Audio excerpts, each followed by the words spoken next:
Okay, good morning, everyone, and once again, sorry for the slightly delayed start. We were looking at the topic of Sheidim, demons, and to what degree these should be understood to exist, and another example of a significant divide in Jewish thinking. We really need to do several things. We need to understand the range of sources on the matter. And we had started by looking at the various Gemaras that reference the concept of Sheidim, of demons. And then we need to look at the later commentaries and the Rambam, the more Kabbalistically inclined, and see what they make of this. And significantly, it would be nice if we could come out with some sort of insight about what this is telling us about life and the universe and the world, and how we're meant to relate to these ideas. Now, I think last week we looked at the Psukim, and we started off with first sources with the Psukim in Tosh B'chsav. Whilst there's no direct use of the language Sheidim, we did see the Psukim in Vayikra, in the 17th chapter of Vayikra, that talk about the Seirim, with the often translated as the satyrs, the goat-like demons, and we saw that Ibn Ezra's commentary on them, in which he identifies these with the Sheidim. And discusses the etymology of the word, and he himself seems open to both possibilities, that these do exist or these don't exist, whether it means that this is the view of Meshugoyim in his language, of people who fantasize about such things, crazy people, they don't really exist, or maybe they do. So says the Ibn Ezra. I think we also discussed last week that we need to be cautious about applying the classic terms of rationalist versus mystical Rishonim around these ideas, because what was or wasn't believable depends on your understanding of science. I mean, we saw the Gemara as a second source, which listed 7 features of Sheidim, and it's perfectly feasible that that the Gemara is meant to be understood literally. The Gemara may be describing another set of beings that exist, and we don't really have evidence that there isn't such a class of being. This is a Gemara that listed, not 7, but 6 types of 6 qualities that Sheidim have, and I think we learnt the Gemara together, and we saw these 6 qualities of Sheidim, which locate them in the conceptual place somewhere between human beings and angels. They have some angelic-like qualities, which allow them to behave in particular ways. It says the sages taught in 3 ways they're like angels, in 3 ways like they're humans. They're like angels, that they fly from one end of the world to the other, and they know what will be in the future. And the Gemara explains this is because they hear behind the curtain, even though this is only something that's revealed to God. And it's perfectly feasible to take this Gemara literally, to be describing features of another class of being, or to take it metaphorically as some sort of a symbolic idea. We saw the Ramban, I think I mentioned, who takes this literally, and he says there's another class of beings besides humans and angels. There's another type of creature in existence which has a blend of the qualities of both. And I think I also mentioned that in general, when we see Agoda Gemaras, it's universally accepted that we need to consider the possibility that these are not meant to be taken literally, but are meant to be expressing symbolic ideas. This isn't the subject of debate between the Mekubalim and the philosophers. Both the Moen of Uchim in particular, and the Ramchal Lutzato in particular amongst the Kabbalists, both engage in a lot of allegorical or metaphorical interpretation of Agoda or Midrashic Gemaras. They both understand that it is reasonable and acceptable to understand that the Gemara is conveying through poetic imagery and narrative deep ideas. The Rambam understands them to be deep philosophical ideas, the Ramchal understands them to be deep Kabbalistic ideas, but they both understand that this is a reasonable way to learn Medrash. And this continues in the traditions of both schools of thought, the Marsha, the Maharal, the Hasidic thinkers. This is a very reputable way of learning Medrash. Though not in every case, sometimes the Medrash is meant to be understood literally, sometimes not. But it's a reasonable tool in learning Haggadah to take these things metaphorically. So it's legitimate to understand this Gemara that describes the 6 features of Sheidim as referring to some sort of metaphoric qualities. However, when we get to different sorts of Gemara, here it becomes a little less clear. There are cases where the Gemara seems to casually mention the concept of Sheidim, not in the context of a particularly midrashic Gemara. And we looked last week, and we're not going to look at this again, at the Gemara in Eruvin, Mem Gimel, in which the Gemara brings a halachic discussion that took place in the morning in the yeshiva in Surah, in which 7 chidushim, 7 innovative Torah thoughts were shared. And by the afternoon, they had already arrived in the yeshiva of Pompedisa, many tens of miles away. And the Gemara is interested in understanding how this could happen on a Shabbos, when the Tchum must be kept. There's a limit of going outside the city of more than 2,000 amos. And the Gemara suggests maybe this is Eliyahu. Eliyahu is halachically observant, but can fly above through the air. He has achieved angelic abilities. And therefore, we have proof that you can travel further than the Tzum Shabbos if you're going above 10 Tefachim. And the Gemara says, no, maybe this was Yosef Shidon, Yosef the Shade. So the Gemara, who wouldn't presumably be Shabbos observant, but maybe he was the source of delivering this information from one yeshiva across Bavel to a second yeshiva. So this is the Gemara that seems to casually assume the possible presence of either Eliyahu in the base Medrash or Yosef Shidon. So this is one halachic source. I mentioned at the end of last year that remarkably, this character, Yosef Shidon, makes an appearance outside the Gemara also. And I mentioned one of the amazing archaeological finds, which are what's known as the incantation bowls, these clay bowls whose interior has magical texts written on it in Aramaic. Many of them which would appear to be of Jewish origin, and thousands of these have been unearthed. And some of them have rabbinic names, which are written on the sides of these bowls, often declaring a chayum, a ban against evil forces. So it's like a ban against evil forces and a way of protecting one. And in these, in this list of rabbinic figures mentioned is a figure called Rav Yosef Shidon, Rav Yosef the Shade, Rav Yosef the Demon. So it would appear that is a Shade Yosef who's interested in learning, who hangs around the base Medrash, but doesn't keep Shabbos, and therefore maybe the figure who communicated from one issue to another. So this is a non-midrashic Gemara. It's in the context of halachic source, and it seems to understand that Yosef Shade hangs around in the base Medrash. Now, there's a couple of other Gemaras which make casual reference to the existence of Sheidim, of such demonic forces in halachic settings.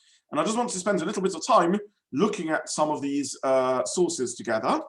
So, in fact, I'll share my screen with you so we can look at just a couple of these Gemaras together. But there's several of them.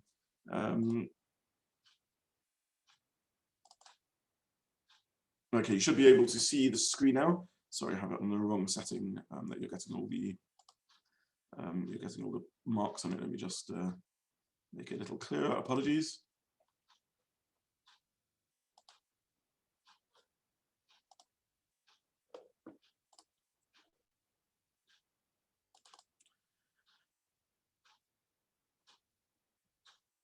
Sorry, still wrong.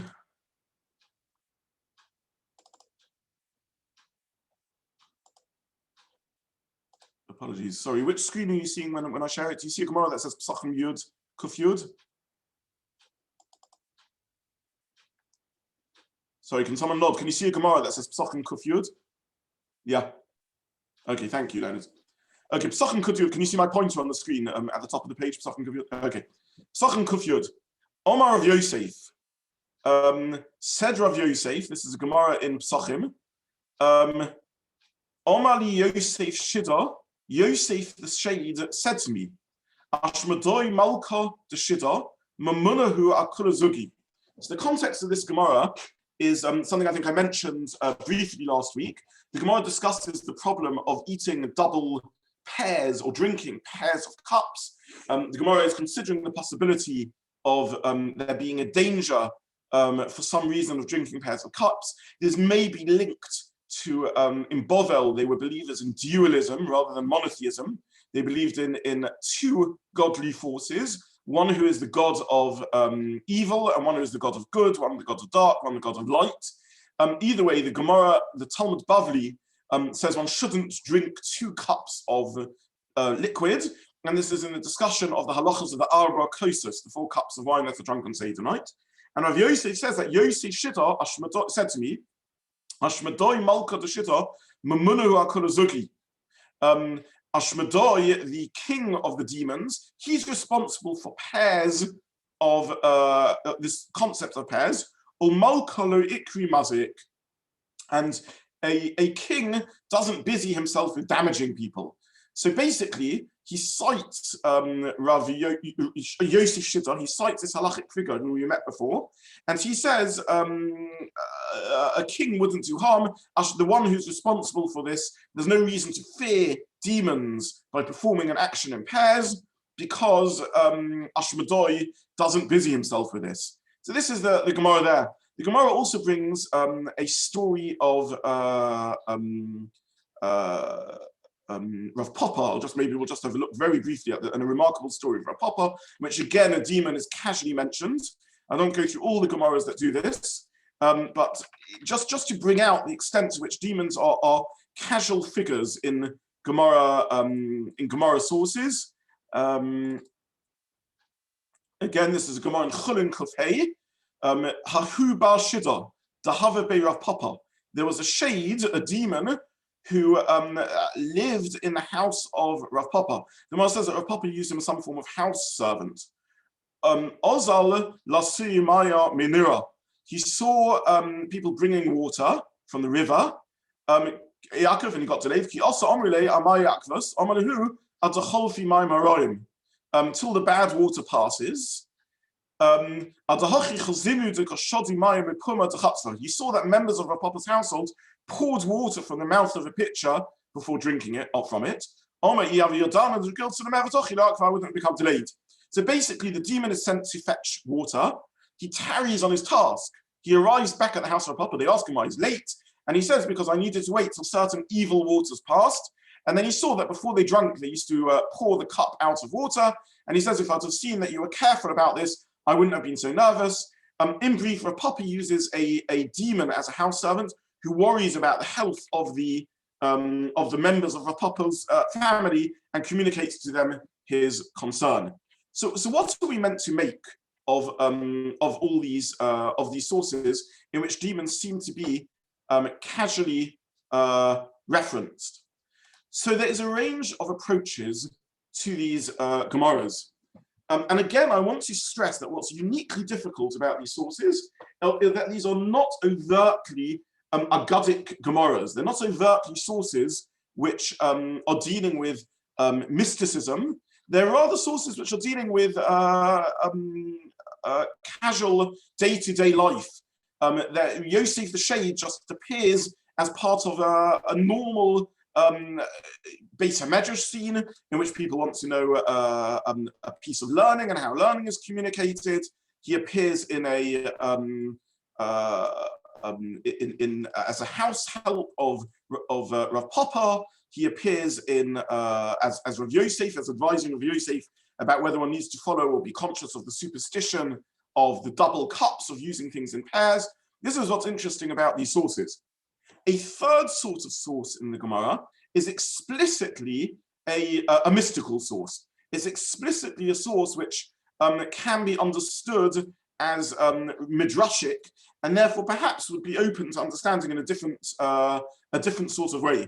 And I just want to share with you a couple of Gemaras about this that show how the Gemara brings midrashic ideas around demons. And then after that, we'll try and understand some of the sources around these. And I've chosen these Gemara deliberately because these Gemaras are referenced by the various commentaries that try and make sense of the concept of demons. This is a Gemara in Brachos. Tanya, we've learned in a Brisa, and I've put the translation, by the way, below from Safaria here in this in the screen, so you can follow it in English also. I'll just try and make it a little larger, so that those who want to follow it in English can also do so. Tanya Abba Binyamin Omer. In another Brisa, it was taught that Abba Binyamin said, Il mole nit nurashus la'ayin lirois. Were the eye able to see? Ein kol beri yechol lamed b'fnei Mazikin. No creature could stand in front of the demons, the Mazikin. Mazikin is another word for Sheidim. Omar Baya, inu nefishi minon, v'kaima alon ki kasla l'ugya. They're more numerous than us, and they stand over us like mounds of earth around a pit. Omar Rav Hana said Rav Hana, Kol chad v'chad minon, alpha mismona v'rivas amimina. Each of us is surrounded by thousands of demons to our left and tens of thousands to our right. And so the Gemara goes on that we are surrounded by Mazikin, by these evil and dangerous forces, invisible to the naked eye. Is this a strange belief? Is this something we can relate to? So this is an example, actually, of how careful we have to be to make assumptions about rationalism. With Aaron Soloveitchik, the brother of his more famous brother, Rav Joseph Ber Soloveitchik of Yeshiva University, points out that this is not too dissimilar to the modern belief, in which we are surrounded by Mazikin. We are surrounded by dangerous forces to our right and our left, thousands and tens of thousands of them, that far outnumber them. And what are these forces? Invisible to the naked eye. It could be viruses and bacteria. Viruses and bacteria, exactly. So if you would have told someone in the ancient world that there are little dangerous creatures all around us, Mazikin, damaging creatures, out to get us, surrounding us in the thousands and tens of thousands, as Abaya said, who outnumber us considerably and surround us like mounds of earth, towering over this. And when we're able to see them, we would all be living in terrible fear. Someone in the ancient world would have said, this is ridiculous, this is mysticism, this isn't rationalism. And yes, of course, we all believe this. So this is the Gemara telling us about Sheidim, which surrounds in the thousands of the tens of thousands and are there to damaging us. Interestingly, the Gemara then carries on and speaks about the effect of these Sheidim on us. And this is a continuation statement of Abaya. Haiman de Boyin Ameda, I'm here at the top of the page. Rava said, Haiman de Boyin Ameda, someone who wants to see the effect, when you see the crowding at the gatherings for Torah and Elul and Adar, and you see knees that are fatigued and clothes that wear out, these are all from the effects of the demons. And then the Gemara carries on and says that there's a way to identify the demons by putting fine ash around the bed, and demon footprints will appear there, and so on and so forth. So the Gemara brings a mystical way in which one can detect the presence of the demons, even if one isn't normally conscious of them. So this is one very well-known Gemara around this phenomena of the presence of demons. We'll look at one more Gemara that also is quite well known. Just get this up on the screen.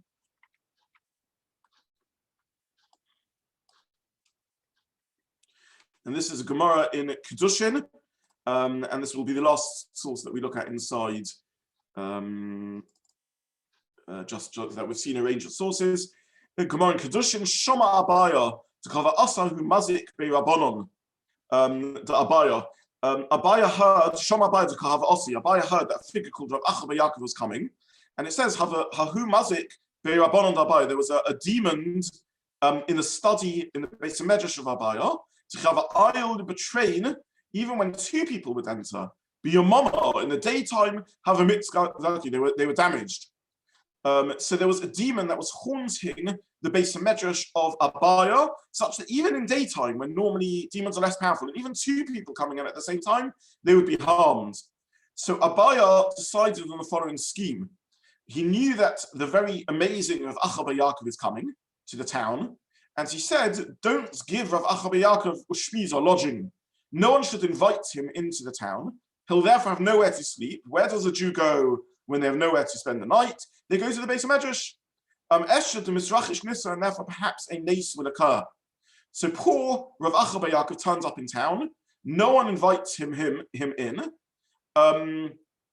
And he therefore spends the night in the Beis HaMedrash. And the Gemara carries on that he spent the night in the Beis HaMedrash. Idmi, we're now in the second part of the Hebrew. Idmi le, the demon appeared to him katanila, like a tanin, like a snake. The Shiva Rishavasta, with 7 heads. Kol Kuriya Dakora, every time Rav Acha bar Yaakov davened, so he davened, and with every bow that he bowed, not a chadresha, one of the heads fell off. The next morning, Rav Acha bar Yaakov said to the townspeople, how could you not host me? Iloyis Rachish Nissa Sakintin, had a nace not occurred, I would have been in danger. So basically, the Gemara brings that Rav Acha bar Yaakov, a demon haunted the house of the study house, the Beis HaMedrash, the yeshiva of Abaya, and Abaya felt the only way to sort out this problem was to cause Rav Acha bar Yaakov to spend the night there, and through his prayers to Hashem, the demon was beaten. So what are we meant to make of all these Gemaras? How are we meant to understand them? What's the implication of the Gemaras? So one explanation is we should take this literally. We should understand that this is referring to forces. The world is not just solely rational, doesn't just include the laws of physics and chemistry with which we are familiar. There are also mystical forces that exist. And the Gemara is telling us that to some degree or other, they were familiar with these concepts and therefore took them seriously. If we follow this perspective, we would take these Gemaras seriously, and we would understand that these are forces that should be considered, as the Gemara seems to think is the case. And certainly some of these things have entered into mainstream Jewish thinking, and indeed into halachic literature. One of the most prominent Ashkenazi halachists in the era of the Rishonim was the Zarua. He lived in Austria, I think in Vienna, and he quotes this Gemara about Yosef Shida or Eliyahu Hanavi carrying the Torah that was taught in Surah to the Beis HaMedrash and Pompadisa on Shabbos, and he cites the view of Rabbi Yehuda HaChassid. He says from this, we see that there are Sheidim who believe in the Torah and they listen to the sages. We saw already a Gemara that says that one was a housekeeper for a papa, and he even answered that they have bechira, they have choice, they don't always behave appropriately.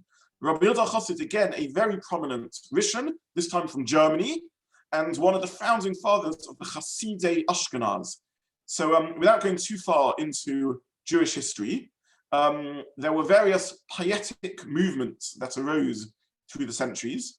The one we are most familiar with is the one that we nowadays call Hasidus, founded by the Baal Shem Tov and the Maggid of Mezerich through the 16 and 1700s. But there were earlier pietic movements, one of which was called the Hasidei Ashkenaz, was present in Ashkenaz, and whose one very prominent leaders was Rabbi Yehuda HaChassid. We're familiar, by the way, with some of their works from the Shirei HaKavod, the so-called songs or hymns of glory, the most famous of which is Anum Zemiris, which we sing. This was a product of the school of Rabbi Yehuda HaChassid, and in the Yom Kippur Machzah after Mariv, there's 7 more that are printed, in which some shuls say on Yom Kippur night, very lengthy, poetical, mystical, philosophical thoughts of theology, written in song form and products of the school of Rabbi Yehuda HaChassid. And Rabbi Yehuda HaChassid said, look, we see that demons exist. Not only do they exist, but they sometimes keep the Torah. They hang around the Beis HaMedrash. They share the latest exciting chiddush. In the yeshiva in Surah, something is taught, and in Pompadisa that evening, that afternoon, he already delivers the Torah. We have another prominent thinker. This is the words from Rabbi Yoda Chassid from a mystical school of thought. But then we look, for example, at the Sefarno. So we've discussed the Sefarno on other occasions in this setting, and also my Parsha Shir on Wednesday. The Sefarno no doubt belongs to what we would nowadays label the more philosophically inclined Rishonim. And again, this demonstrates the danger of sort of superficially labeling one school or the other as more philosophically inclined, and therefore assuming that it would sort of follow all our assumptions. The Stefano was a doctor from Italy, late source. We're talking here about the very late 1400s. Definitely his commentary full of philosophical ideas, occasionally medical ideas. And he comments on the pasuk in Vayikra 17 that we saw already, that talks about not sacrificing to the Sheidim, the Seirim, these goat-like satyrs who have demonic abilities. And he says, don't misunderstand this halacha. This halacha doesn't mean that we can't have any interaction with Sheidim. All it means is we shouldn't worship them, we shouldn't offer them sacrifices. But to have, to spend time with them, to be interested in their company, why not? After all, and then he cites the Gemaras that we have referenced. We find Yosef Shiddah sitting in the base of Medrash, learning Torah, delivering Torah. We find him as a servant for some of the Amoraim. We find him assisting Rav Ashi. We find him giving information about what does or doesn't occur in the mystical realm. And therefore, don't take the pasuk doesn't mean that Sheidim don't exist. The pasuk doesn't mean that we shouldn't have association with Sheidim. All the pasuk means is don't worship them. So this is the view of the Sifano on the matter. What I want to do though is to look at some of the other schools of thought around this topic and see how they approach this. And this I think is a very important and interesting matter. And broadly speaking, there's two approaches to these ideas. The Rambam in his Moreh Nevuchim, in his Guide to the Perplexed, already sets a pathway as to how he deals with some of these matters. And basically he says as follows. He says sometimes when you learn a Magoda Gemara, you need to understand it conceptually. It's conveying a conceptual idea, a philosophical idea, using the language of narrative and story. We've already discussed that. He says on other occasions, we need to make sure we're translating and understanding the terminology used properly and appropriately. Otherwise, we'll make a mistake. We'll misunderstand the concepts. And finally, says the Rambam, occasionally you will find sources which don't appear to fit with my worldview, my model of Judaism as a philosophical system that can be related to philosophically. And he says you have to understand the Gemara represents the thinking of many hundreds of Chachamim, many hundreds of wise people. The era of the Mishnah and the Gemara spans, we often don't realize this when we learn it, it spans about 600 plus years of Jewish history. Of course, there's a range of views amongst different thinkers, and there were thinkers who were less rationalistic, less philosophically inclined than I am. All I am arguing is that the majority of Chazal were agreed with my philosophical understanding, and we ought to paskin like them, both because they are the majority and because this is the more reasonable stance to take. So says the Rambam in his Guide to the Perplexed, sort of three approaches to dealing with these sources. I think I've mentioned already in the setting when we, for some reason or other, the concept of astrology came up. There's a very famous letter of the Rambam to the sages of Provence and South France, who were both fascinated and horrified by the thinking of the Rambam. Provence is on the border between Spain with its rationalism and northern France and Ashkenaz and Germany with its more mystical at the time approach. And the sages of Provence found themselves torn between the two. They were flooded with refugees in the 1300s from Spain, when Spain was taken over for a time by a fundamentalist Muslim sect. And many of the Spanish Arabic-speaking refugees ran into South France, where they encountered the existing Jewry there. They brought with them the works of the Rambam and translated them and engaged in correspondence. I'm sorry, this isn't the refugees of the 1300s, it's the refugees of the 1100s, engaged in correspondence with the Rambam himself. And in one particular case, they challenged the view of the Rambam around astrology. And the Rambam, in his famous response, says, I agree with you. You can find the odd quote in Chazal here and there in which they seem to take astrology seriously, but this is the minority. It's the less reasonable position. And then his very famous line, he says, God created us with eyes in the front of our heads, not in the back of our heads, to teach us that we should look forwards, not backwards. And we now understand astrology doesn't make sense, and therefore we shouldn't worry about a minority opinion otherwise. So says the Rambam. So those who follow the school of the Rambam address this issue in this way, and they say, no, there's certainly no such thing as demons, as Sheidim.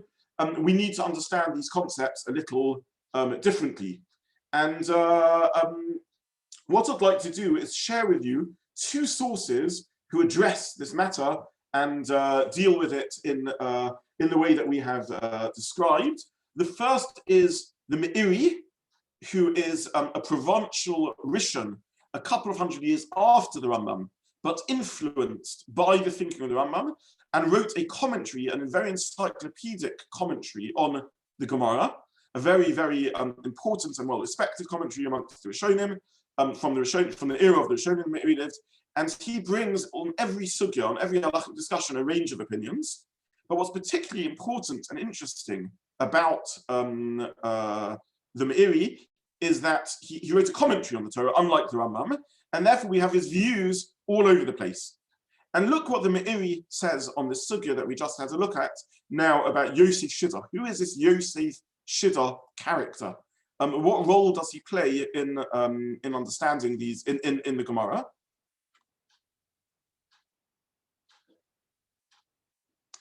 You just nod if you can see the Beis HaBechira at the top, the words Beis HaBechira at the top of the page. Yeah, okay. So this is Beis HaBechira LeMeiri, and it says as follows. We saw the Gemara of the 7 teachings. In the morning, they learned to sit in front of Rav Chisda in Surah. And on that very day, it was said to Rava in Pompadisa. This is further than the Tchum, even with an Erev. There's many miles between the two. It must be the teller of the halachic sources went above 10 tefachim. They compared him to Eliyahu. Al dimyan to nuas arfofus or overfos. The comparison to movement through flying. And nonetheless, we can learn one is allowed to go on Shabbos above 10 tefachim as much as one wants. The Tiritz Ludar Sachus, and the Gemara answered using similar language of tzachus, of sort of humor. Dilma Yosef Shiddah. Perhaps this was Yosef the Shade.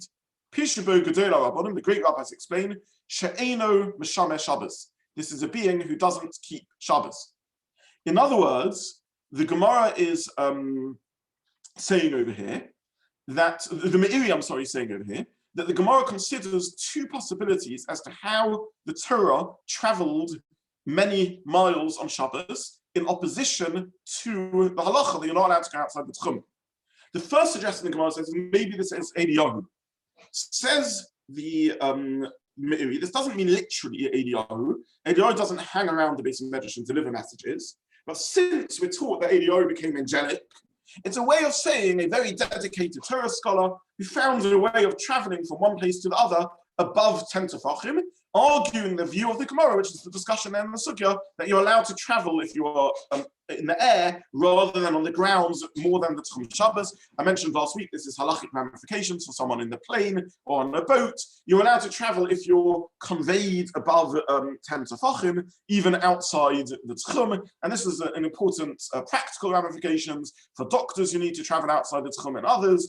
This is the discussion of the Gemara, and all it means to say when it says Eliyahu, it's a way of referring to a dedicated Torah scholar who Eliyahu was able to travel above 10 tefachim. When the Gemara then pushes off this proof and says, no, maybe it was Yosef Shiddah, it means to say, maybe this is a Torah sage who isn't keeping halacha. In other words, Yosef Shiddah, we saw already in the bowls of Bovel that were found, he's referred to as Rav Yosef Shiddah. Maybe there's a rabbinic Torah scholar who is a demon, who's a demonic figure, an evil figure, horrific figure, who the Gemara finds abhorrent, someone who enjoys hanging out in the Beis Medrash, learning Torah, but doesn't bother keeping Shabbos.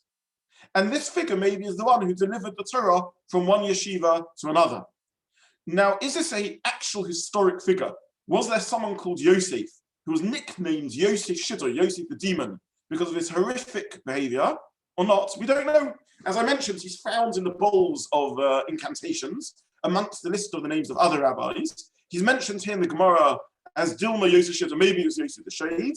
I don't think the Gemara is saying that historically Yosef lived in that era. The Meiri seems to be saying maybe he's a figure like Rav Yosef Shiddur, just like we know there are rabbinic figures who tragically don't keep halacha, but are interested in the intellectual pursuit of Torah. Maybe this is such an abhorrent figure of Yosef Shiddur, a rabbinic scholar who is demon-like, who doesn't bother keeping halacha. And this would also explain the other Gemaras that we have learned, in which Rav Yosef Shiddur evidently also was influenced by the dominant superstition of the Babylonian culture, and therefore he's a useful source to the Gemara to tell them about demon beliefs in the Gemara and Pesachim, about the theology of the Babylonians who believe in this dualistic theological model, and therefore we need to avoid drinking these two cups to avoid being affected by the dualism of the Babylonians. Rabbi Yosef Shiddur refers to such a figure who is a useful source of information about that which is negative and wrong, and therefore possibly is the figure who conveyed this Torah from one place to another. And we're familiar, by the way, from a clearer source to that concept. There's a Gemara in Chagiga which talks about the figure of Acher. Acher was a rabbinic Torah scholar who went off the derech, and yet nonetheless was an important source of halachic information. Most Torah scholars stopped learning from him, besides one of his students, Rabbi Meir. Rabbi Meir carried on learning from him, and when he was challenged by the others, how can you learn from Acher, who surely is a negative figure, surely he's no longer someone you can rely upon. Rabbi Meir answers, I know how to take the good from the bad. I know when I can trust what he says, when I can't trust what he says. But there's a figure called Acher who was once upon a time an important Tana, an important rabbinic leader, and tragically became influenced by one of the heresies of the time. We don't know exactly which heresy he became influenced by. He's no longer a completely reliable source. Nonetheless, he's still hanging out with the rabbis and still learning Torah with them. And therefore, it's possible that he is the source of such, it's possible, therefore, that there's a similar figure, Yosef Shiddur, Yosef the demon, who carries Torah from one Beis Medrash to another Beis Medrash. Fascinatingly, by the way, Acher is also described as having the ability of being able to hear Acharei HaPargud, from behind the curtain. Now, we don't know exactly what this term means, but if you remember the six features of Sheidim, of demons, one of the features described is that they can tell the future. And the Gemara says, how can they tell the future? Even angels don't know the future, only Hashem knows the future. And the Gemara says there's a mystical ability of hearing Acharei HaPargud, behind the curtain, what the future being discussed is when Hashem chooses to share the future with the angels. Now the Gemara in Chagiga says that Acher heard me'Acharei HaPargud. He heard certain things from behind the curtain. So we don't know again what form of mystical practice this refers to, but it seems that if Sheidim refer to demonic-like figures, horrible figures, figures who are real human beings, but engage in perverse mystical practices, demonic practices, even some Torah scholars get caught up in this, perhaps like Acher or perhaps like Yosef Shiddur. They have this ability, or supposed ability, to hear Acharei HaPargud from behind the curtain. Now, what's interesting in this particular source is that when Acher hears something from behind the curtain, very tragically, the Gemara understands he's misled. It's not claiming that he hears the future accurately. He hears something from behind the curtain which has some truth to it, but not the complete truth. Which seems to indicate that Acharei HaPargud is some ability to achieve insight, but not necessarily completely accurate insight. What does Acher hear? Acher hears a voice from behind the curtain saying, Shuvu bonim shovavim, a pasuk we're familiar with from the Haftorahs of the time of the Yomim Leroim. The voice says, my children, return, return. Acher shares this story with his Talmud, with Rabbi Meir, because Rabbi Meir turns and he says to him, Rebbe, my teacher, you've got so much insight. Why are you carrying on with your terrible Aveirus? Return into Teshuvah. And Acher says, I can't do Teshuvah because I heard a voice from behind the paragod, from behind the curtain, saying, Shuvu bonim shovim, come back, my children, come back. Chutz me Acher, besides you, Acher, Elisha ben Avua, that was his real name, who can never return. You're too far gone. And the Gemara seems to indicate that this was misleading. Anyone can do Teshuvah, but Acher's mystical practices on somehow achieving insight, he's heard a satanic voice. He's heard the voice of the Satan who wants to push him off from doing Teshuvah rather than any accurate insight. So this concludes what we have time to look at today. The view of the Meiri, very influenced by the rationalist tradition that arrived in Provence, which is where the Meiri lived, under the influence of the refugees who are affected by the Rambam's thinking. And the Meiri says, no, you're making a mistake. These Sheidim are human figures who have demonic-like behavior, and the Gemara expresses its abhorrence of these beings by referring to them as Sheidim. And it would appear that even though they're occasionally helpful, they're house servants of Rav Ashi, they give Rav Yosef insight into pagan Babylonian practices. Nonetheless, they are not good people or not completely people that Chazal were willing to connect themselves with, and therefore they're nicknamed Sheidim. Now, there's just a couple of questions that have come up in the chat group before I need to stop. One question was asked is Ein Hara a form of shade? Very briefly, no. Ein Hara is its own topic, which needs its own look at. I actually once spoke about it in Shul at length, but it's its own topic. It's linked in the sense that it's part of the divide around mysticism and rationalism, but I'm not going to go into that any more than that. And someone else wrote, looking at Google, it seems that Spirits and Mazikin is quite a long way, possibly beyond one day's journey. So even for someone who rode on Shabbos, it wasn't possible to get from one place to the other. So I actually did the same thing. I also Googled on Google Maps Surah and Pompatisa to see how far apart they are. And they are indeed, as far as I could tell, some several hours apart by walking, but on a fast horse or camel or the like, it would appear to be possible to get from one to the other. They're not a massive journey apart. There's several tens of kilometers. I don't remember the exact figure. Okay, we'll stop here because of my next chair. Thank you as always so much for joining, and looking forward to seeing you next week, where hopefully we'll see a number of other approaches to Sheidim and try and draw out some ideas that we can understand around this topic.